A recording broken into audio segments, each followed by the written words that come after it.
பாட்டில் ராதா படத்தில் ரொம்ப அநியாயமாக அக்கிரமாக இருந்தது. மேடம் மிஸ்கின் பேசினாலாம் இயக்குனதான் என்ன வேணால் பேச கிடையாதுல்ல. அங்கே வந்துட்டு மோத்தாங்கம்மான்றது பேசிக்கிங்க, வெளியே பேசிக்கிங்க. ஒரு மேடை நகரிங்கன்னு ஒன்றும் இல்லையா?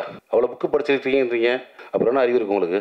யாரா நீ என்ன அவ்வளோ பெரிய அப்பாட்டாக்குறா தமிழ் சினிமாவில்? மிஷ்கின், இது ஏன் சார் இப்படி பேசுறீங்க? இப்படி பேசாதீங்க. அடுத்தவங்கள வாடா போடா உட்கார்றா நில்டா அப்படின்னு சொல்றதுக்கு நம்மளுக்கு உரிமையே கிடையாது. அனைவருக்கும் வணக்கம். இந்த மேடைக்கு நான் வந்ததுக்கு காரணமே சுசி தான். தப்பி சுசி தான். இல்லை தப்பின்னு நிறைய பேர் சொல்லி எல்லாத்தையும் தம்பின்னு கூப்பிட்றாங்க. இப்போ அப்புறம் வர அப்புறம்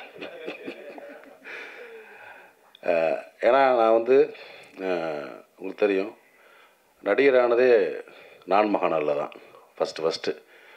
ஸோ என் வாழ்க்கை, என்னுடைய வாழ்க்கை தரம் ஒரு நடிகனாக, ஒரு புகழ்பெற்ற ஒரு நடிகனாக வர்றதுக்கும் அதன் மூலமாக பொருளாதாரம் உயர்ந்து என்னுடைய கஷ்டங்கள் அனைத்தையும் தீர்த்தது வந்து என்னுடைய அன்பு தம்பி சுசி தான். ஏன்னா அதுக்கு முன்னாடி தெரியும், சுசிக்கு தெரியும் நான் எவ்வளோ கஷ்டப்படுறேன் அப்படின்னு தெரியும். பொருளாதார ரீதியாகவும் சரி, அதே மாதிரி ஒர்க் விஷயமாக ரொம்ப ஸ்ட்ரகிளில் இருந்த காலகட்டம். டக்குன்னு ஒரே படத்தில் மாற்றி விட்டாங்க லைஃப்பை. நான் மகனில் தொடர்ந்து வாய்ப்பு கொடுத்து, அதாவது நான் மகனோட கை விட்டுறாமல் அழகசாமி குதிரை, ராஜபாட்டை தொடர்ந்து அண்ணனுக்கு அடுத்தடுத்து வாய்ப்பு கொடுக்கணும். ஏன்னா ஒரு நடிகனை வந்து ஒரு படத்தை அறிமுகப்படுத்திட்டு அப்படி கை விட்டுட்டா அடுத்தடுத்து மற்றவங்க கூப்பிட்ற கஷ்டமாயிடும். ஸோ ஏன்னா அது வந்து நீங்கள் பாலச்சந்திரன் சார்ட்ட பார்க்கலாம். ஒரு நடிகை அறிமுகப்படுத்தா தொடர்ந்து வாய்ப்பு கொடுத்து மக்கள்கிட்ட வந்து அந்த ஃபேஸை அட்ஜஸ்ட் பண்ணிட்டே இருப்பார். ஸோ அந்த மாதிரி வந்து என்னையை வந்து தொடர்ந்து வாய்ப்புகள் கொடுத்து என்னை அட்ஜஸ்ட் பண்ணி என்னையை வந்து ஒரு நடிகனா இன்றைக்கி நான் நல்லா இருக்கேன்னா அதுக்கு வந்து எனக்கு மனசார சொல்லுவேன். நானும் என் குடும்பமும் எப்பயுமே வந்து சுசிக்கு நன்றி கடனாக இருப்போம். எப்போ கூப்பிட்டாலும் நான் வந்து சுசி அப்படின்னு ஏதாவது ஒரு ஃபோன் பண்ணி ஏதாவது ஒரு சின்ன கேரக்டர் ஒரு சும்மா வந்துட்டு போனால் கூட நான் போயிடுவேன். நான் அதுதான் முதல்ல எனக்கு ஃபஸ்ட் ப்ரிஃபரன்ஸ். ஏன்னா சுசியை வந்து நான் வந்து முதல் நாள் ஒரு அஸ்னேட்டராக வந்து ஜாயின் பண்ணதுலேருந்து நான் பார்த்துக்கிட்டு இருக்கேன். பேரன்பு மிக்க ஒரு அன்பு தம்பி, மிக திறமையான ஒரு இயக்குனர். அது சொல்லுவாங்கள்ல, சுத்தமாக தொழில் தெரியும்னு, அந்த மாதிரி சுத்தமாக தொழில் தெரியும். ஒரு டைரக்ஷன்னா நச்சுன்னு அப்படியே, அதாவது கன்ஃபியூஸ் இல்லாமல் இருப்பாப்புல ஸ்பாட்டில். நீங்கள் பதறவே வேண்டாம். அதனால தான் இந்த படம் அவ்வளோ ஃபாஸ்ட்டாக முடிஞ்சிருக்க காரணமே அதுதான். அமுதேஷ் சொன்ன மாதிரி போனாங்க டக்கு முடிச்சு வந்துட்டாங்கட்டாங்களா, அது காரணம் வந்து தொழில் சுத்தமாக தெரியும். யாருக்கும் பயப்பட தேவையில்லை. நம்மளுக்கு தொழில் சுத்தமாக தெரிஞ்சு யாருக்கும் பயப்பட தேவையில்லை. கேமரா மாட்டேங்க வைப்பா தம்பி ஷாட்டு லென்ஸ் அதை பிடிச்சி அந்தளவுக்கு இதாக சொல்ல வரல, அந்தளவுக்கு க்ளீனாக இருக்கலாம். அதே மாதிரி என்ன வேணும், ஆர்டர் என்ன வேணும், காஸ்டியூம் என்ன வேணும், காஸ்டியூம் டிசைன் என்ன கலர் வேணும், ஸோ எல்லாமே சுத்தமான ஒரு தொழில் தெரிஞ்ச வேலைக்காரன் தான் சுசீந்திரன். ஏன்னா இவ்வளோ நாட்கள் தொடர்ந்து வெள்ளை கபடிக்குள்ளேருந்து இவ்வளோ நாட்கள் பயணப்பட்டு வர்றதே ஒரு பெரிய விஷயம். மீண்டும் வந்து அதே மாதிரி இப்போ வந்து 2K கிட்ஸ் வச்சு எடுத்த மாதிரி இன்னும் வந்து பெரிய பெரிய கதாநாயகங்களை வச்சு அடுத்து திரும்பவும் ஒரு பெரிய கம்பேக்காக வந்துடுவாப்புல. அதுக்கான அத்தனை தகுதியும் திறமையும் வாய்ந்தவன் தான் என்னோட அன்பு தம்பி சுசி. அதே மாதிரி இந்த படத்தில் எனக்கு தெரிஞ்சவங்க நிறைய பேர் நடிச்சிருக்காங்க. தம்பி பாலசரவணன், இயக்குனர் முருகானந்தம், வினோதரி மேடம், அதே மாதிரி இசையமைப்பாளர் ஐயா இமானவர்கள், தஞ்சயன் சார், இவங்கெல்லாம் எனக்கு தெரிஞ்சவங்க. எனக்கு தெரியாதவங்க, பழக்கம் இல்லாதவங்க நிறைய பேர் அறிமுகமாகிருக்காங்க. ஹீரோ உட்பட மீனாட்சி தெரியும் எனக்கு இவங்க. ஸோ எல்லாருக்குமே பெரிய ஒரு வாழ்த்துக்கள். இந்த படம் வந்து அவங்களுக்கு வந்து ஒரு பெரிய ஒரு ஓப்பனிங் கொடுத்து தமிழ் சினிமாவில் மட்டும் இல்லை தென்னிந்திய சினிமாவில் வந்து நிறைய படங்களில் நடிக்கணும், வேலை பார்க்கணும். அதுக்கு என்னுடைய வாழ்த்துக்கள். இந்த மேடை பார்த்திங்கன்னா ரொம்ப ஒரு அமைதியாக, ஒரு ப்ளசண்ட்டாக, எல்லாருமே ஒரு பாசிட்டிவாக, ஒரு அன்பாக பேசுகிறாங்கல்ல. சமீபத்தில் ஒரு மேடையில் பாட்டில் ராதா படத்தில் ரொம்ப அநியாயமாக அக்கிரமாக இருந்தது. மேடையில் மிஸ்கின் பேசினாலாம் அவ்வளோ வல்கராக பேசணும் அவசியமே கிடையாது. இயக்குனதான் என்ன வேணால் பேச கிடையாதுல்ல. அந்த மாதிரி ரொம்ப வீடியோ பார்த்தேன். ரொம்ப நம்மளுக்கு தலைக்குனிவாக இருந்துச்சு. தமிழ் சினிமா வந்து இந்திய சினிமாவில் வந்து ஒரு பெரிய மதிக்கக்கூடிய ஒரு இடத்துல இருக்குது தமிழ் சினிமா. தமிழ் சினிமா இயக்குநர்கள் மட்டுமல்ல, தொழில்நுட்ப கலைஞர் அனைவரையும் வந்து இந்தியா சினிமா லெவலில் ஒரு பெரிய மதிக்கக்கூடிய இடத்துல இருக்காங்க. அதே மாதிரி இந்த மேடை இருக்குல்ல, ஒரு பிரசாத்தில் தேட்டர் மேடை, பல ஜாம்பவான்களை பார்த்த மேடை. தென்னிந்தியாவிலேருந்து மட்டும் இல்லை, இந்தியா முழுக்குவதும் வந்து இந்த மேடையில் அமர்ந்து பேசிட்டு போயிருக்காங்க. எவ்வளோ functions, audio launch, trailer release, success meet, இந்த மாதிரி. ஸோ அந்த மாதிரி மேடையில் வந்து இவ்வளோ பத்திரிக்கையாளர்கள் நண்பர்கள் இருக்கீங்க, நீங்கள்லாம் பெண் பத்திரிக்கையாளர் இருக்கீங்க, நம்ம நண்பர்கள் நிறைய பேர் இருக்காங்க. அங்கே வந்துட்டு மொத்தங்கம்மான்றது பேசிக்கிங்க, வெளியே பேசிக்கிங்க. ஒரு மேடை நாகரிகம்னு ஒன்றும் இல்லையா? என்ன வேணால் பேசுகிறதா? அவ்வளோ புக்கு படிச்சிருக்கீங்கன்றீங்க, அவ்வளோ படங்களை பார்த்துருக்கோம், உலக படங்களை பார்த்துருக்கேன்னு சொல்கிறீங்க, அவ்வளோ உலகம் போல புக்ஸை படிச்சிருக்கேன்றீங்க. அப்புறம் என்ன அறிவு இருக்குது உங்களுக்கு? குறைந்தபட்சம் ஒரு நாகரிகம் வேணாமா? ஒரு மேலே பேசுகிற பேச்சா? உங்களுக்கு பெண் குழந்தை இருக்குது, எல்லாத்துக்கும் எனக்கு பெண் குழந்தை இருக்குது, ஸோ எல்லாத்துக்கும் இருக்காங்க. ஸோ மேடை நாகரிகம்ன்றது ரொம்ப முக்கியம். இந்த மேடை எவ்வளோ நாகரிகமாச்சு பார்த்தீங்களா? யாராவது தப்பான வார்த்தை அதெல்லாம் கிடையாது. தம்பின்னு கூப்பிட்றது வேறு. தம்பி நம்ம எல்லாத்தையும் கூப்பிடலாம், வாடா தம்பி, உட்கார தம்பி, எந்திரா தம்பின்னு. அவன் நம்ம அண்ணன் நினைக்கணும், அது முக்கியம் ரொம்ப. அப்படி உங்களை யார் அண்ணன் நினச்சா எனக்கு தெரில. எல்லாத்தையும் சக்கட்டு மடிக்க வாடான்றாரு, போடான்றாரு, உட்காருன்றாரு. இதை நான் இன்னைக்கு பேச நினைக்கல, தொடர்ந்து பல மேடைகளை பார்த்துட்டு வரேன் நான் மிஸ்கின் பேச்சுக்களை. சமீபத்தில் அண்ணன் பாலானுக்கு வந்து 25th இது இயர் கொண்டாட்டம். அங்கே பார்த்தினா அவர் என்னமோ பெரிய குடியார மாதிரியும் படுத்து கிடந்தான் பாலா, அவன் தான் பாலான்றது. இங்கே வந்து இளையராஜாவில் வந்து அவன் தான் இளையராஜான்றது. யாரா நீ?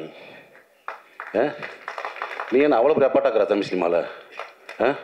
எனக்கு ஒன்றுமே புரியல. ஒரு போலி அறிவாளி அப்படிதான் சொல்லணும். அதாவது அன்னைக்கு மேடையில் உட்காந்தவங்களாம் மிக திறமையான அற்புதமான நம்ம மண் சார்ந்த கதைகளை மட்டும் எடுத்து படம் பண்ணுற இயக்குநர்கள். அமீரன் ஆகட்டும், வெற்றிமான் சார் ஆகட்டும், ரஞ்சித் சார் ஆகட்டும். படங்களுக்கு வியாபாரிகிட்ட வந்து பர்கர் வியாபாரி உட்காரச்ச மாதிரி உலக சினிமாவில் வந்து காப்பி அடித்து படம் பண்ணி ஜெயித்த ஒரு போலி அறிவாளி மிஸ்கின். எதுக்கு இந்த மாதிரி ரொம்ப அநாகரிகமாக ஒரு மேடையில் வந்து ஒரு ஆணவப்பெல்லாம் சொல்லி பேசி ரொம்ப மனசு கஷ்டமாக இருந்துச்சு. ஏன்னா தமிழ் சினிமா இயக்குநர்களை நான் வந்து பெரிதும் மதிக்கக்கூடிய ஒரு கலைஞன். நான் எப்பயுமே ஒரு ஷூட்டிங் ஸ்பாட்டுக்கு போனாலும் சரி, இயக்குனர் என்ன சொல்கிறதோ அதை நான் வந்து அப்படியே கேட்டு நடிப்பேன். ஒரு பிளாங்க் பேப்பர் மாதிரி போவேன், ஒரு களிமண் மாதிரி போவேன். என்னை எப்படி வேணால் வடிக்கலாம், எப்படி வேணால் எழுதலாம், எதையுமே நான் பண்ண மாட்டேன். என்ன என் கூட ஒர்க் பண்ண உங்களுக்கு தெரியும். அதே மாதிரி பொட்டேஷன் செடி மற்ற விஷயம் ரொம்ப அந்த டார்ச்சர்லாம் பண்ணக்கூடிய ஆர்ட்ஸ் கிடையாது. ஏன்னா நம்ம கீழேருந்து வந்திருக்கோம், ரொம்ப கஷ்டப்பட்டு ஒரு இடத்துக்கு வந்திருக்கோம் தமிழ் சினிமாவில். தமிழ் சினிமாவையும் தமிழ் சினிமா இயக்குநர்களையும் பெரிதும் மதிக்கக்கூடிய ஒருத்தன் நான். ஆனால் அந்த மேடை எனக்கு வந்து ரொம்ப அருவருப்பாக இருந்துச்சு. ஸோ மிஸ்கின் அவர்களே, நீங்கள் தம்பியாக இருக்கலாம், அண்ணன் இருக்கலாம், இல்லை என் ஒத்த வயதாக இருக்கலாம். சினிமா சொல்லுவாங்கள்ல, உங்கள் அம்மா எங்கள் அம்மா இல்லை சினிமாடான்னு. சினிமா இது. நீங்கள் வந்து ஒன்றும் ஒரு ட்ரெண்ட் செட் ஃபிலிம் பண்ணியெல்லாம் நீங்கள் வந்து ஜெயிக்கலை. குத்தாட்ட பாடல்கள், ரொம்ப சாதாரண கதையில் எடுத்தான்னு ஜெயிச்சிருக்கீங்க நீங்கள். சுசீந்திரன் மாதிரி ஒரு மண் சார்ந்த வெண்ணிலா கபடிகள் எடுத்தோ, அமீரண்ண மாதிரி ஒரு பருத்திவரன் எடுத்தோ, ரஞ்சித் சார் மாதிரி ஒரு மெட்ராஸ் படம் எடுத்தோ, பாலான மாதிரி சேது படம் எடுத்தோ, பாலாசித்தல் மாதிரி ஒரு காதல் படம் எடுத்தோ, ஒரு கிழங்கு மாதிரி தோண்டி எடுத்து நீங்கள் படம் பண்ணல. வெளிநாட்டு படங்களுடைய முகத்தில் அதனுடைய ஷார்ட்ஸை காப்பி பண்ணி, சீன்ஸை காப்பி பண்ணி ஜெயிச்ச ஆள். ஸோ நீங்கள் வந்து ஒரு போலி புத்திசாலி. அதை நான் வச்சுக்கிட்டு பிறகு இன்னும் பல மேடைகள் நீங்கள் பேசலாம், கொஞ்சம் நாகரீகமாக பேசுங்க.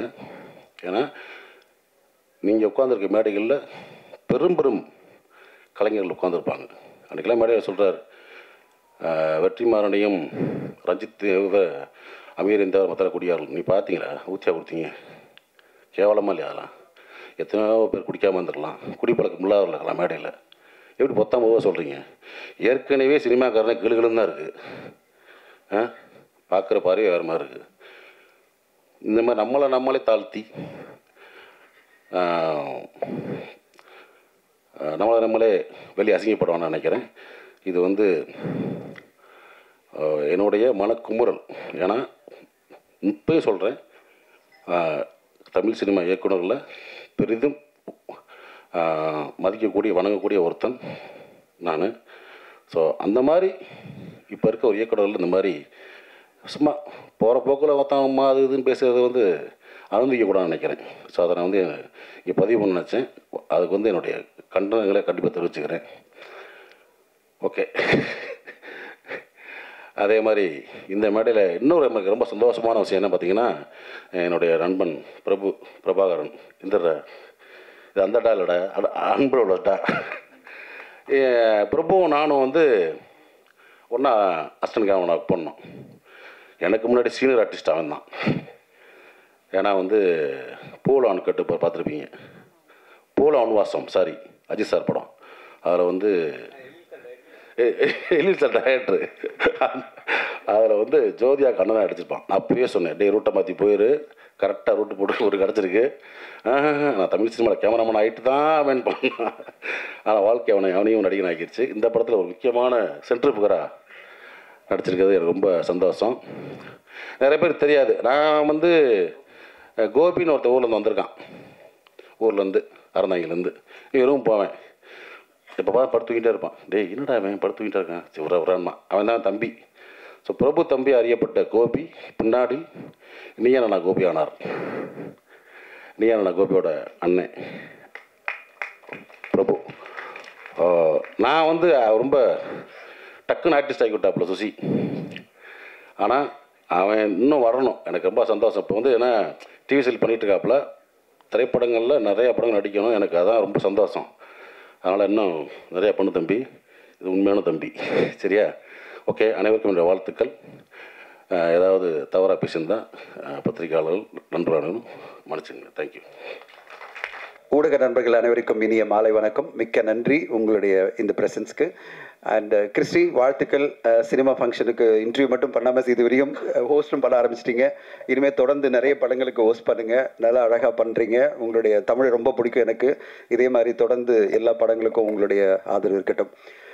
2K லவ் ஸ்டோரி எனக்கு படம். இங்கே 2K கிட்ஸ் எல்லாம் இருக்காங்க. நீ என்னடா பண்ணுறேன்னு எனக்கு கேட்காதீங்க. 2K கிட்ஸ் 90 கிட்ஸ் எல்லாம் இருக்காங்கப்பா.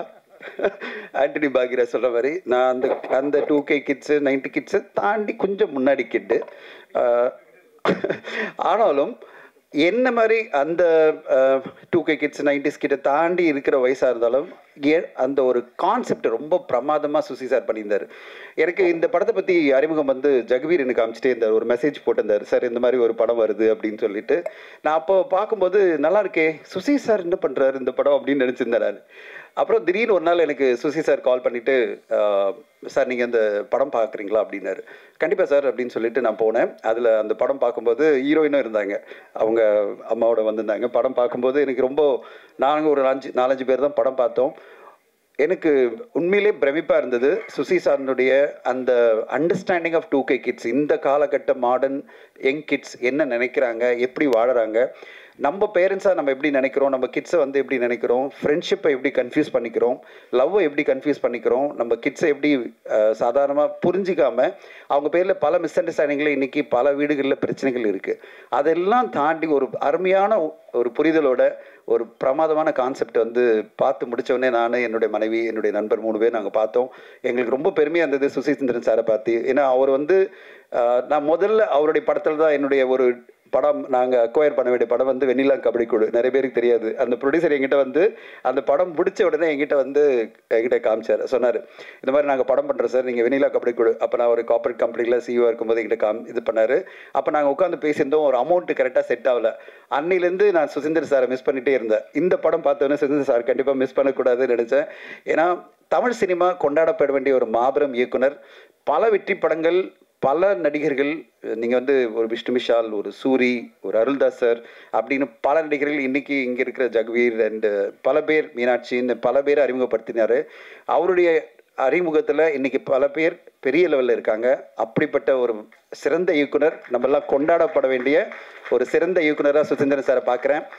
அவர் இருக்க வேண்டிய இடம் மிக பெருசு. ஆனால் அதை பற்றியெல்லாம் கவலைப்படாமல் நான் தொடர்ந்து பயணிச்சுட்டே இருப்பேன். ரொம்ப அன்பாக, ரொம்ப இயல்பாக, யதார்த்தமாக பழகிற ஒரு மனிதர். அதுதான் எனக்கு ஆச்சரியமாக இருக்கும். ரொம்ப யதார்த்தமாக. நடுவில் நாங்கள் வந்து ஒரு அசோசியேஷனில் ஒரு சின்ன ஒரு இஷ்யூ இருக்கும்போது ஒரு கம்ப்ளைண்ட் ஒன்று சொன்னாங்கன்னு சொல்லிட்டு நான் கூப்பிட்டேன். ஆஃபீஸ்க்கு வரேன் சார் அப்படின்னாரு. நேராக ஆஃபீஸ்க்கு எங்கள் ஆஃபீஸ்க்கு வந்துட்டு சொல்லுங்கள் சார் அப்படின்னாரு. சார் இது மாதிரி ஒரு பிரச்சனை இருக்குது அப்படின்னா, சால்வ் பண்ணிடலாம் சார், சொல்லுங்கள் நீங்கள் சொல்லுங்கள் அப்படின்னு சொல்லி உடனே அதை சால்வ் பண்ணி கொடுத்தாரு. எனக்கு என்னடா இது அவர்கிட்ட கேட்கறதுக்கு நான் தயங்கிட்டு இருந்தேன். இது எப்படி சால்வ் பண்ணுறதுன்னு நினைக்கும் போது ஜஸ்ட் லைக் தட் சால்வ் பண்ணிட்டு போனார். அவ்வளோ இயல்பாக ஒரு நல்ல புரிதலோடு சிறப்பான படைப்புகள் வரணுன்றதுக்காக மட்டுமே உழைச்சிட்டு இருக்கிற ஒரு சிறந்த இயக்குனர். அவருக்கு இந்த படம் ஒரு மிகப்பெரிய வெற்றி படமாக அமையும்ன்றது எனக்கு பெரிய கான்ஃபிடன்ஸ் இந்த படத்தை பார்த்தோன்னே வந்தது. அப்போ தான் நான் வந்து சரி சார், இந்த படம் இந்த நேரத்தில் நான் ஒன்று பதிவு பண்ண விரும்புகிறேன். இத்தனை படங்கள் பண்ண பிறகு ஒரு தயாரிப்பாளரையோ இல்லை ஒரு படத்தை பார்க்குற வியாபாரி அப்படின்னு நினச்சிட்டிங்கன்னா ஒரு டிஸ்ட்ரிபியூட்டரையோ வேறு மாதிரி தான் ஒருத்தர் பார்ப்பாங்க. நான் படம் பார்த்து முடித்தோடனே ரொம்ப படம் எனக்கு பிடிச்சது. ஆனால் எனக்கு செகண்ட் ஹாஃபில் ஒரு 10 நிமிஷம் எடிட் பண்ணால் நல்லாயிருக்கும் அப்படின்னு எனக்கு தோணுச்சு. ஏன்னா நம்ம எல்லாருமே படம் பார்த்து முடித்தோடனே ஒரு தோணும் இந்த மாதிரி ஒரு சில விஷயங்கள்லாம். நான் எப்படி சொல்கிறதுன்னு தெரியாமல் இது படம் நல்லா இருக்குது, பட் ஆனால் அதை எடிட் பண்ணாமல் நம்ம இதில் போய் இன்வால்வ் பண்ண வேணாம் அப்படின்னு நான் நினச்சிட்டு இருந்து நான் என்ன பண்ணேன், காரில் ஏறி உட்காந்தோடனே சார் கால் பண்ணார். நான் வந்து ப்ரொடியூசர்கிட்ட மட்டும் நான் சொன்னேன், எனக்கு சில விஷயந்தான் பிரச்சனையாக இருக்குது, அதர்வைஸ் படம் சூப்பராக இருக்குது, இது எப்படி சொல்கிறதுன்னு தெரியல. ஏன்னா அவ்வளோ பெரிய இயக்குனர், அவர்கிட்ட போய் நான் சொல்லி அவர் என்ன தப்பாக மிஸ் அண்டர்ஸ்டாண்ட் பண்ணிக்கூடாது அப்படின்னு சொல்லிட்டு தப்பாக புரிஞ்சிக்கூடாது நான் சொல்லிகிட்டே இருக்கேன். கால் பண்ணார். நான் சொன்னேன் சார் படம் சூப்பராக இருக்குது, ஒரே ஒரு விஷயந்தான் எனக்கு இந்த செகண்ட் ஹாஃபில் அப்படின்னு. சார் தெரியும் சார், செகண்ட் ஹாஃபில் அந்த ப்ராப்ளம்லாம் தெரியும், நானே எடிட் பண்ணிட்டேன் சார். நீங்கள் பார்த்த படத்தில் இருக்கிற ஒரு 10 நிமிஷம் இந்த போர்ஷன்லாம் நான் என்னென்ன போர்ஷன் சொல்ல ஆரம்பிச்சனோ அதை அப்படியே சொன்னார். இதெல்லாம் நான் எடிட் பண்ணிட்டேன் சார், இப்போ வந்து படம் கிறிஸ்பாக வந்திருக்கு, நீங்கள் திருப்பி பாருங்கள், நான் வந்து அந்த செகண்ட் ஹாஃப் மட்டும் நான் உங்களுக்கு திருப்பி காமிக்கிறேன் அப்படின்னு சொன்னார். அங்கே தான் ஒரு இயக்குனர் வெற்றி அடைகிறார். அதாவது நம்ம ஒரு பாயிண்ட் ஆஃப் வியூ, ஒரு ப்ரொடியூசரோ ஒரு டிஸ்ட்ரிபியூட்டரோ ஒரு விஷயம் சொல்கிறேன்னா அதை உடனே எடுத்துக்கிட்டு படைப்பு வந்து மக்களுக்கு போய் சேரணும். மக்களுக்கு போய் சேரும்போது சேர்ந்த பிறகு ஊடகங்களோ இல்லை மக்களோ இதை எடிட் பண்ணியிருக்கலாமே, இந்த அளவு எடிட் பண்ணலாம், 10 நிமிஷம் எடிட் பண்ணலாம், 20 நிமிஷம் எடிட் பண்ணலான்ற கமெண்ட்டை அப்புறம் வந்த பிறகு ஒரு படத்தை எடிட் பண்ணுறதுனால ஒரு பிரயோஜனம் இல்லை. சமீபத்தில் வந்த பல படங்கள் இது நடந்தது. படம் வெளியான பிறகு 10 நிமிஷம் எடிட் பண்ணுறேன், 20 நிமிஷம் எடிட் பண்ணுறேன், எந்த யூஸும் கிடையாது. ஏன்னா அதுக்குள்ளே மக்கள் அந்த படத்தை பற்றியான ஒரு பார்வையை, அந்த ஒப்பீனியனை ஆல்ரெடி எஸ்டாப்ளிஷ் பண்ணிடுறாங்க. ஆனால் நம்முடைய இயக்குனர் அவர் சொன்ன உடனே சொன்னார், நான் பண்ணிட்டேன் சார், இதெல்லாம் பண்ணிட்டேன், எனக்கு லிஸ்ட் அமிச்சார். இதுதான் சார் நான் சொல்ல வந்தேன், நீங்களே பண்ணிட்டீங்க, ரொம்ப சூப்பர் சார், இப்போ நான் ரெடி, இந்த படத்தில் எப்படி நம்ம ட்ராவல் பண்ணலாம் சொல்லுங்கள் அப்படின்னு சொன்னேன். So Sudhendar sir, I hats off to you, really you are great. ஏன்னா என் படைப்பு, என் சீனு, நான் கிரியேட் பண்ணது எல்லாமே இருக்கும், நீ வந்து வாயை திறக்காத, இந்த படத்தை அப்படியே ரிலீஸ் பண்ணி என்கிட்ட நிறைய பேர் சொல்லியிருக்காங்க. இந்த படத்தை அப்படியே எடுத்து பண்ணுறதுன்னா பண்ணு, இல்லைன்னா பண்ணாதுன்னு சொல்லியிருக்காங்க. அதை விட உனக்கு என்ன தெரியும், எனக்கு தெரியும் என் சினிமா, இது தொடாத, ஒரு ஃப்ரேமை தொடக்கூடாதுன்னு சொன்ன இயக்குனர்லாம் என்கிட்ட இருக்காங்க. இது என்னுடைய படைப்பு, இந்த படைப்பில் ஒரு ஃப்ரேமை நீங்கள் தொட்டாலும் நான் பிரச்சனை பண்ணுவேன்னு சொன்ன இயக்குனர்கள்லாம் நான் பார்த்துருக்கேன். ஆனால் சார் நானே இவ்வளோ எடிட் பண்ணுறேன், இந்த லிஸ்ட் அனுப்புகிறேன், உங்களுக்கு ஓகேவா சொல்லுங்கள் அப்படின்னு சொல்லிட்டு அந்த எடிட் பண்ணிவிட்டு ஒரு படமாக, ஒரு படைப்பாக, சிறந்த படைப்பாக மக்களை போய் ரீச் பண்ணணும், மக்கள் ரசிக்கணும், அதுக்கான நல்ல படைப்பை கொடுக்கணும்னு நினைக்கிற சுதேந்தர் சார் மிகப்பெரிய வெற்றிகள் அடையணும். இது வந்து ஒரு அதுக்கான அடிக்கல்லாம் இருக்கும்னு நினைக்கிறேன். ஏன்னா அவருடைய போக வேண்டிய தூரமும் நிறைய இருக்குது, அவர் இளைஞர் தான், இன்னும் பல வருஷங்கள் மிகப்பெரிய வெற்றி படங்களை கொடுக்கணும்னு நான் எதிர்பார்க்குறேன். இந்த படத்தில் எல்லோருமே மிக சிறப்பான பணி. எனக்கு வந்து இமான் சாருடைய சாங்ஸ் எல்லாம் அவ்வளோ பிரமாதம், ரசிச்சுட்டு இருந்த படம் பார்க்கும்போது இமான் சார் ஒரு சாங்குமே நீங்கள் அவ்வளோ, எனக்கு ஒரு சின்ன டவுட் இருக்குது, உங்களுடைய லேபிள் லான்ச் பண்ணுறீங்கன்னு சொல்லிட்டு சூப்பர் டூப்பராக மியூசிக் கொடுத்துருக்கீங்கன்னு நினைக்கிறேன். சும்மா ஒரு பயாஸ்ட்டுன்னு நினைக்கிறேன். ஆனால் உண்மையில் எனக்கு வந்து Vignesh, you are very lucky. இந்த மாதிரி உங்களுக்கு சூப்பரான மியூசிக் அமையறதெல்லாம் அவ்வளோ ஈஸி கிடையாது. அவ்வளோ பிரமாதமாக 4 பாடல்களுமே அட்டகாசமான பாடல்களை இமான் சார் கொடுத்துருக்காரு. அவரோட சேர்ந்து கார்த்திக் நேத்தானோட வரிகள், இந்த பாடல் ஒரு படத்துக்கு ஒரு நல்ல அமைஞ்சாலே போகிறோம், அந்த படம் வந்து ரொம்ப ஸ்ட்ராங் ஆகிடும். அப்படிப்பட்ட ஒரு ஸ்ட்ராங்கான ஒரு படத்துக்கு ரொம்ப தூணாக இருக்கிறது வந்து இமான் சாரும் அண்ட் கார்த்திக் நேத்தா அவர்களும். அவங்களுக்கு 2 பேருக்குமே என்னுடைய நன்றிகள். இந்த படம் ஒரு குவாலிட்டியான படமாக, ஒரு மியூசிக்கலி ஒரு ஃபென்டாஸ்டிக்கான ரொமான்டிக் த்ரில்லர், ரொமான்டிக் என்டர்டெய்னராக வந்ததுக்கு காரணமே உங்களுடைய உழைப்பு தான் சார். உங்களுக்கு மிகப்பெரிய நன்றி. நான் தயாரிப்பாளர் விக்னேஷ்க்கு வாழ்த்து சொல்லணும். நான் பல படங்களை ட்ராவல் பண்ணியிருக்கேன், அந்த படங்களுடைய பிரச்சனைகளை பார்த்துருக்கேன், அந்த படங்கள் மூலமாக எனக்கு பிரச்சனை வந்திருக்கு, அத்தனையும் தாண்டி நான் வந்து போயிட்டே இருக்கேன். ஆனால் விக்னேஷ் அவர்களுக்கு முதல் படம் வரும்போது பல பிரச்சனைகள், பல தயக்கங்கள், பல குவைரிஸ் இருக்குது, அவருக்கு கொஸ்டின்ஸ் இருந்துகிட்டே இருக்கும். இது இப்படி பண்ணலாமா, அப்படி பண்ணலாமா, இவ்வளோ பட்ஜெட் ஆகுமா, இவ்வளோ ஆகுமா. ஆனால் அதை மீறி நான் அவருக்கு கூட உட்காந்துட்டு ஒரு அண்ணனா, மூத்த அண்ணனா அவருக்கு நான் கைட் பண்ணிகிட்டு இருக்கேன். இந்த படத்தை வந்து எப்படி கொண்டு போகணும், எப்படி நம்ம ரிலீஸ் பண்ணணும். அந்த February 14 வேலண்டைன்ஸ் டேக்கு கண்டிப்பாக இதை வந்து நம்ம கொண்டு வந்து மக்கள் மத்தியில் கொண்டு போய் சேர்க்கலாம் அப்படின்னு சொல்லிட்டு ஒரு பிளான் பண்ணி இன்றைக்கி நாங்கள் பண்ணிகிட்ருக்கோம். அதுக்கு ஒரு ஸ்டெப்பாக தான் இன்றைக்கி இந்த ட்ரெய்லர் லான்ச் நாங்கள் பண்ணியிருக்கோம். இன்றைக்கி இந்த ட்ரெய்லர் லான்ச் பண்ண சுசீந்தர் சாருடைய நடிகர்கள் அப்படின்னு சொல்லணும், அறிமுகங்கள் திரு விஷ்ணு விஷால் அவர்களுக்கும் திரு சூரி அவர்களுக்கும் இந்த நேரத்தில் எங்களோட நன்றிகளை தெரிவிச்சுக்கிறோம். அண்ட் இந்த படத்தில் நடித்த எல்லோருமே, right from Jagveer, Meenakshi madam, Vinodhini madam அவ்வளோ சூப்பராக நடிச்சிருக்காங்க. பிரபாகர் சார், நான் ஒரு படம் பார்க்கும்போது நீயா நானா கோபியா நடிச்சிருக்காரு. நான் அப்படியே பார்த்துட்டே இருந்தேன், நீயா நானா கோபியா, நீயா கோபியா. யார்கிட்ட கேட்குறதுன்னு தெரியல, யாருக்குமே பக்கத்தில் இல்லை. நாங்கள் ஒரு 5-6 பேர் தான் பார்த்துருந்தோம். அப்புறம் நான் யோசிச்சிட்டே இந்த படம் முடிஞ்ச உடனே கேட்க முடியல. இங்கே வந்த உடனே கேட்டேன், சார் நீங்கள் யார் அப்படின்னு கேட்டேன். சார் அவரோட அண்ணன், 2 வருஷம் அண்ணன் அப்படின்னாரு. என்ன சார் அப்படியே பாடி டபுள் மாதிரி இருக்கீங்க 2 பேரும் அப்படின்னு சொன்னேன். ஸோ மிக சிறப்பாக பிரபாகர் சார் நடிச்சிருக்கீங்க. உங்களுக்கு ஒரு பெரிய கெரியர் காத்திருக்கு சார். அண்ட் வாழ்த்துக்கள் உங்களுக்கும். அண்ட் இந்த படத்தில் நடித்த எல்லோருக்கும், இந்த படத்தினுடைய டெக்னீஷியன்ஸ், கேமராமேன் ரொம்ப பிரைட்டாக அருமையாக யூஸ்ஃபுல்லான கலர்ஸாக கொடுத்துருக்காரு. அது தியாகு எடிட்டிங் சூப்பராக. நான் கூட சொல்லிட்டேன், படம் வெளிவரத்துக்கு முன்னாடி எடிட் பண்ணிவிட்டு யாருமே சொல்லக்கூடாது, ஊடகங்களும் சொல்லக்கூடாதுன்னு ரொம்ப அழகாக இந்த டீம் சுசீந்திர சாரும் எடிட்டரும் பண்ணியிருக்காங்க. இவ்வளோ அழகான ஒரு டீம், இளமையான ஒரு டீம். இந்த படம் சொல்ல வர கருத்து உங்கள் எல்லோருக்குமே பிடிக்கும், கண்டிப்பாக ஊடகங்களுக்கு எல்லோருக்குமே பிடிக்கும். ஒரு மாடர்னான கான்செப்ட், ஒரு மாடர்னான தாட், இந்த சொசைட்டிக்கு தேவைப்படுற ஒரு மெசேஜை அழகாக நம்மளுக்கு சுசீந்திர சார் கொடுத்துருக்காரு. அவருடைய படைப்பு மிகப்பெரிய லெவலில் மக்கள் மத்தியில் சேருன்ற எதிர்பார்ப்பு இருக்கு. ஸோ இவ்வளோ விஷயங்கள் சொல்லி முடிச்சுட்டு நான் ஒரே ஒரு விஷயம் சொல்லணும். அது வந்து முதல்ல நான் கடைசியாக சொல்லும்போது திரு அருள்தாஸ் அவர்களுக்கு என்னுடைய நன்றிகள்.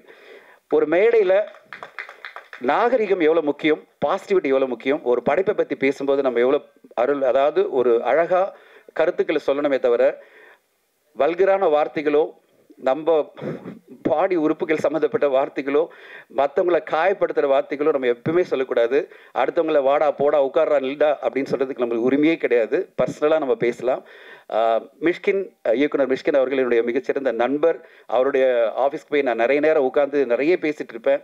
பல முறை நான் கால் பண்ணி அவர்கிட்ட நான் சொல்லுவேன், சார் இது ஏன் சார் இப்படி பேசுகிறீங்க, இப்படி பேசாதீங்க அப்படின்னு நான் பர்சனலாக கால் பண்ணி நான் பேசிடுவேன். அருள்தாஸ் அவர்கள் அவ்வளோ போல்டாக ஓப்பனாக இங்கே வந்து பேசியிருக்காரு. அவருக்கு என்னுடைய நன்றிகள் சார். ஏன்னா ஊடகங்கள் பல பேர் வந்து சொல்ல முடியாமல் அவங்க வந்து இப்படிடா இப்படி பேசிகிட்டு இருக்கார் ஒருத்தர், இங்கே யாருமே சொல்ல மாட்டேன்றாங்களே அப்படின்னு நினைக்கும் போது அருள்தாஸ் அவர்கள் வந்து தைரியமாக நின்று, சார் இது தவறு, நான் கண்டிக்கிறேன்னு சொல்கிறேன் பார்த்தீங்களா, உங்களுடைய கட்ஸ்க்கு ஹேட்ஸ் ஆஃப். ஓகே, சொல்ல மாட்டாங்க நிறைய பேர், எல்லோரும் தயங்குவாங்க எப்படியா வாய்ப்பு போயிடுமேன்னு. நீங்கள் அதை பற்றிலாம் கவலைப்படல, எனக்கு வாய்ப்பை பற்றி கவலை இல்லை, எனக்கு எது கரெக்டாக அதை சொல்லுவேன் அப்படின்னு நினச்சி வந்தீங்க பார்த்தீங்களா, உங்களுக்கு என்னுடைய வாழ்த்துக்கள். இப்போ நீ என்னடா சொல்ல போகிறேன் அப்படின்னு கேட்டிங்கன்னா நான் கண்டிப்பாக சொல்கிறேன். இவ்வளோ சினிமா துறையில் கிட்டத்தட்ட 20 வருஷம் நான் கடந்திருக்கேன். ஒரே ஒரு விஷயந்தான், கிறிஸ்டி சொன்ன மாதிரி நம்ம வாழ்க்கை ஃபுல்லாக பாசிட்டிவாக இருக்கணும், பேசுகிற வார்த்தைகள் பாசிட்டிவாக இருக்கணும், அன்பாக இருக்கணும், மற்றவங்களை காயப்படுத்தாத வார்த்தைகளாக இருக்கணும், மற்றவங்களை எந்த வகையிலும் முகம் சுளிக்காத வார்த்தைகளாக இருக்கணும்.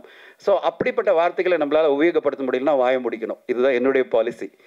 நான் வந்து எந்த இன்டர்வியூலேருந்து சரி, என்னை எப்படியாவது இழுத்து ஒரு கான்ட்ரவர்ஷியலான ஒரு விஷயம் சொல்லிட மாட்டானா அப்படின்னு பல பேர் என்னை இன்டர்வியூ பண்ணுவாங்க. முடியவே முடியாது. நான் வார்த்தையில் ஒரு நெகட்டிவான விஷயத்தை கூட பாசிட்டிவாக சொல்லிகிட்டே இருப்பேன். ஏன்னா ரொம்ப ஈஸி பாசிட்டிவாக நெகட்டிவாக சொல்லி ஒருத்தரை காயப்படுத்துறது, ரொம்ப ஈஸி ஒருத்தரை அவமானமாக பேசுறது, ரொம்ப ஈஸி வந்து இந்த சமுதாயத்தையே கேவலமாக பேசுறது. ஆனால் ரொம்ப கஷ்டம் பாசிட்டிவாக பேசுறது. ஆனால் அதுதான் நல்ல விஷயம். பாசிட்டிவாக பேசணும், பாசிட்டிவாக நினைக்கணும். வாழ்க்கை என்பது ரொம்ப பாசிட்டிவாக இருக்கணும், அன்போடு இருக்கணும், எல்லோரையும் அன்பாக நேசிக்கணும் அப்படின்றத விட்டுட்டு நம்ம மேடை கிடைச்சதுன்னு சொல்லிட்டு சகட்டு மீனிங் மற்றவங்களை பேசுகிறதோ இல்லை சகட்டு மீனிக்கு வார்த்தைகளை யூஸ் பண்ணுறதோ, நாம் சொல்ல வர்றது கருத்தை வந்து நெகட்டிவான வார்த்தைகளும் மற்றவங்க முகம் சொல்லிக்கிற வார்த்தைகளும் யூஸ் பண்ணுறதும் என்னை பொறுத்தவரை ஏற்றுக்கொள்ளவே முடியாது. அது யார் பேசினாலும் அது தவறு தான் நான் சொல்லுவேன். கண்டிப்பாக அது தவறு. அப்படிப்பட்ட தவறுகளை வந்து யார் பேசினாலும் அதை மேடையில் இருக்கிறவங்களும் கேட்கணும், சார் இப்படி பேசாதீங்க, நிறுத்துங்க அப்படின்னு சொல்லணும். அப்படி இல்லாமல் எல்லோரும் ரசிச்சுட்டு இருக்கிறது எனக்கு வந்து கொஞ்சம் மனசு கஷ்டமாக இருந்தது. அதெல்லாம் ரசிக்கும் போது என்னடா இதை ரசிச்சுட்டு இருக்காங்க, அந்த நேரத்தில் எழுந்து நின்று போயிடணும். நான் ஒரு இயக்குனர் என்னுடைய நண்பருக்கு கால் பண்ணி கேட்டேன், சார் நீங்கள் மேடையில் இருந்தீங்க, அவர் பேசிகிட்டு இருக்காரு, நீங்கள் என்ன பண்ணீங்கன்னா எழுந்து வாக் அவுட் பண்ணிட்டேன் அப்படின்னாரு. நான் வாக் அவுட் பண்ணி போயிட்டேன் அப்படின்னாரு. சார் எனக்கு ரொம்ப கஷ்டமாக இருந்தது, நான் வாக் அவுட் பண்ணி போயிட்டேன்னு சொன்னார். அதை எல்லாருமே பண்ணியிருந்தா தான் அப்படி பேசுகிறவங்களுக்கு அடுத்த கட்டமாக பேச இனிமேல் அந்த மாதிரி முயற்சி எடுக்க மாட்டாங்க, தைரியமாக வந்து பேச மாட்டாங்க. இந்த மாதிரிலாம் வந்து தவறுதான வார்த்தைகளை யூஸ் பண்ணி ஒரு மேடை, இது அற்புதமான மேடை, இந்த மேடையில் அப்படிப்பட்ட வார்த்தைகளை யூஸ் பண்ண மாட்டாங்க. அதுவும் பர்டிகுலராக எனக்கு ஆண் உறுப்புகளையும் பெண் உறுப்புகளையும் வச்சு பேசும்போதெல்லாம் எனக்கு அப்படியே பார்க்கும்போது எப்படி ஒரு மேடையில் போய் பப்ளிக்கில் இப்படி ஒருத்தர் பேசுகிறாருன்னு எனக்கு பகீர்னு ஆயிடுச்சு. அந்த வீடியோலாம் வரும்போது எப்படி ஒரு மனிதன் இப்படிலாம் பேச முடியும் அப்படின்னு. ஆனால் அந்த நேரத்தில் இந்த நேரத்தில் ஒன்றே ஒன்று சொல்லிக்கணும். அந்த என்டையர் இன்டர்வியூ அந்த பேச்சை நான் பார்த்தேன். 32 நிமிஷம் அவர் பேசுனதில் ஒரு 4 நிமிஷம் தவிர 28 நிமிஷம் அவ்வளோ சிறப்பான வார்த்தைகள் இருந்தது, சிறப்பான விஷயங்கள் இருந்தது, அவ்வளோ சிறப்பான கருத்துக்கள் இருந்தது. ஆனால் அந்த சிறப்பான கருத்துக்கள் மக்கள் மத்தியில் போய் சேர்றதுக்கு அவர் யூஸ் பண்ண ஒரு 4 நிமிஷம் வார்த்தைகள், 4 நிமிஷம் சொன்ன விஷயங்கள், அவர் சொன்ன அந்த அட்ஜெக்டிவ்ஸ், அவர் சொன்ன விஷயங்கள், அது எல்லாமே அந்த 28 நிமிஷம் அவர் சொன்ன மிக சிறப்பான விஷயங்களையும் ரொம்ப கேவலப்படுத்திடுச்சு. ஸோ என்னுடைய ஒரே ரிக்வெஸ்ட் என்னென்னா, நான் என்னுடைய உண்மையான ஒரு நல்ல நண்பராக இருக்கிற திரு மிஷ்கின் அவர்களுக்கு மேடைகளை நீங்கள் உங்களுக்கு இருக்கிற அந்த 28 நிமிஷத்தை ரொம்ப அழகாக பயன்படுத்துங்க. அந்த 28 நிமிஷம் நீங்கள் பேசியிருக்கீங்களா, அது மட்டுமே பேசியிருந்தா காலங்காலமாக அந்த 28 நிமிஷமும் ஒரு பெஞ்ச் மார்க்காக இருந்திருக்கும். வாழ்க்கையை எப்படி புரிஞ்சிக்கணும், வாழணும் அப்படின்றதுக்கு பல அற்புதமான விஷயங்களை அதில் சொல்லியிருந்தார். அதை மட்டுமே சொல்லியிருந்தா போகிறோம். அந்த 4 நிமிஷம் வார்த்தைகளை சொல்லி, 4 நிமிஷம் தவிர்க்கப்பட வேண்டிய வார்த்தைகளை சொல்லி இந்த 28 நிமிஷம் பேசுறதெல்லாம் இது எல்லாத்தையும் நல்லிஃபை பண்ண சொல்லுவாங்க இங்கிலீஷில். அதை நல்லிஃபை பண்ணுற மாதிரி இல்லாமல் யாரையுமே கேவலப்படுத்தாமல், யாரையுமே கௌரவ குறைச்சல் பண்ணாமல், இங்கே இருக்கிற ஊடக நண்பர்களை மதித்து அவங்களுக்கு ரெஸ்பெக்ட் கொடுத்து எல்லோருமே பேசணுன்றது தான் என்னுடைய ஆசை. இங்கே எல்லோருமே பாசிட்டிவாக பேசணுன்னு ஆசைப்பட்டு தான் ரொம்ப சைலண்ட்டாக போயிட்டு இருந்தது. என்னடா ரொம்ப சைலண்ட்டாக சாம்பார் மாதிரி போகுது ஈவெண்ட்டு, தம்ப்நெயிலே இருக்காது போல இருக்கே இந்த வீடியோக்குன்னு நினச்சிருந்தேன். அருள்தாஸ் நிறைய தம்ப்நெயில் கொடுத்துட்டாரு. சரி, நான் அதை சொல்லலைன்னா இந்த நேரத்தில் முக்கியமாக சொல்லணும், என்னுடைய நண்பர் எனக்கு எப்போவுமே என்னை கேள்வி கேட்டுகிட்டே இருக்கிற நண்பர் ப்ளூ சட்டை மாறன் அவர்கள் ஒரு ட்வீட் போட்டிருந்தார். எல்லா ரிவ்யூஸும் பாசிட்டிவாக அதாவது என்னது நியாய தராசோடு போடணும்னு நினைக்கிற தனஞ்சயன் அவர்கள் இப்படி மேடை பேசினாரே, அவரை பற்றி கேள்வி கேட்க மாட்டாரா அப்படின்னு ட்வீட் போட்டிருந்தார். நான் அவருக்கு சொல்லிக்கிறேன் இந்த நேரத்தில், கண்டிப்பாக மேடையில் நான் இப்போ சொல்லிட்டேன். உங்களுக்காக மட்டும் இல்லை, அந்த வீடியோ பார்த்த உடனே எனக்கு ரொம்ப வருத்தமாக இருந்தது. அதனால் பதிவு பண்ணணும்னு சொல்லிட்டு உங்கள் முன்னாடி இந்த விழாவில் நான் பதிவு பண்ணுறேன். யார் அப்படி பேசினாலும் ஊடக நண்பர்கள் நீங்களும் ரெஸ்பான்சிபிலிட்டி எடுத்துங்க. கண்டிப்பாக நீங்கள் எழுந்து சொல்லுங்கள், சார் இந்த மாதிரி வார்த்தைகளை நாங்கள் கேட்க மாட்டோம், நாங்கள் இதை ஏற்றுக்க மாட்டோம், நீங்கள் சொல்லுங்கள். அதுதான் உங்களுடைய ரெஸ்பான்சிபிலிட்டியாக நான் பார்க்குறேன், உங்களுக்கு கடமையாக பார்க்குறேன். இல்லைன்னா இது பேசினா ரசிப்பாங்க நினச்சி இன்னும் பல பேர் பேச ஆரம்பித்தாங்கன்னா ஒவ்வொரு மேடையுமே அநாகரிகமான மேடையாக மாறிடும். அப்படி மாறக்கூடாது, அப்படி மாற விடக்கூடாது. நாம் யாருமே ஒவ்வொரு மேடையுமே சிறப்பான மேடையாக நம்ம மாற்றணும். அதுக்கான பொறுப்பு இங்கே இருக்கிறவங்களுக்கும் முன்னாடி இருக்கிற உங்களுக்கும் இருக்குன்னு இந்த நேரத்தில் பதிவு பண்ண விரும்புகிறேன். பெரிய லெக்சர் கொடுத்து நினைக்காதீங்க, உங்களோட நான் பயணிச்சுட்டு இருக்கேன், உங்களோட நண்பராக நான் பல வருஷம் இருக்கேன். அந்த உரிமையில் நான் உங்ககிட்ட பேசிகிட்டு இருக்கேன். அந்த உரிமையில் தான் இந்த கருத்துக்களை நான் பதிவு பண்ணுறேன். மீண்டும் ஒரு முறை, என்னை பல முறை நான் தவறி விழுந்தாலும் என் கையை பிடிச்சி நகர்த்தி கொண்டு போகிற பல ஊடக நண்பர்கள் இங்கே இருக்கீங்க. நான் எவ்வளோ விழுந்தாலும் நீ வீழ்வேன்னு நினைத்தாயோ அப்படின்னு நினச்சி நான் திருப்பி எழுந்து வந்துட்டே இருப்பேன். அப்படி எழுந்து வர எனக்கு முக்கியமான காரணம், என்னை யார் கேட்டாலும் சொல்லுவேன், என் ஊடக நண்பர்கள் என் கூட இருக்காங்க, என்னை என்றைக்குமே கை தூக்கி காப்பாற்றுவாங்க நான் சொல்லுவேன். அப்படிப்பட்ட ஊடக நண்பர்களை முத்தாலி நான் சொல்கிறேன், நீங்கள் தான் எங்களெல்லாம் வளர்க்குறீங்க, நீங்கள் தான் எங்களுக்கெல்லாம் சப்போர்ட் பண்ணிகிட்டு இருக்கீங்க, நீங்கள் தான் எங்களை உருவாக்குறீங்க. அப்படிப்பட்ட நீங்கள் யார் உங்கள் முன்னாடி எந்த தவறுதலாக பேசினாலும் எழுந்து நின்று கேள்வி கேட்டு அவங்கள ஸ்டாப் பண்ணுங்கள். நல்லபடியாக பேசிட்டோம். இந்த உலகம் பாசிட்டிவாக இருக்கணும், இந்த உலகம் சிறப்பாக அமையணும், எல்லோருக்கும் மகிழ்ச்சியாக அமையணும். 2K லவ் ஸ்டோரி இந்த படம் மிக சிறந்த வெற்றி அடையணும். ஏன்னா இந்த குழு அவ்வளோ அற்புதமான உழைப்பு கொடுத்துருக்காங்க, அவங்களுக்கு ஒரு மிகப்பெரிய வெற்றி அடையணும். நீங்கள் படம் பார்த்த உடனே அப்படிப்பட்ட வெற்றியை உங்களுடைய ரிவ்யூ மூலமாக கொடுப்பீங்கன்னு எதிர்பார்க்குறோம். இந்த நேரத்தில் இந்த படத்தில் பயணிக்கிற டீம்ஸ் எம் சதீஷ்க்கும் என்டையர் குழுவுக்கும் நன்றி. அண்ட் ஒரு சிறப்பான படம் வேலண்டைன் டேஸ் அன்றைக்கி வரப்போகுது. சுசீந்திரன் சாருக்கும் விக்னேஷ்க்கும் சிட்டி லைட்ஸ் விக்னேஷ்க்கும் ஹோல் குழுவுக்கும் இவான் சாருக்கும் என்னுடைய மனமார்ந்த நன்றிகள். ஊடக நண்பர்கள் அனைவருக்கும் மீண்டும் ஒரு முறை நன்றியை தெரிவித்துக் கொள்கிறேன். Thank you so much.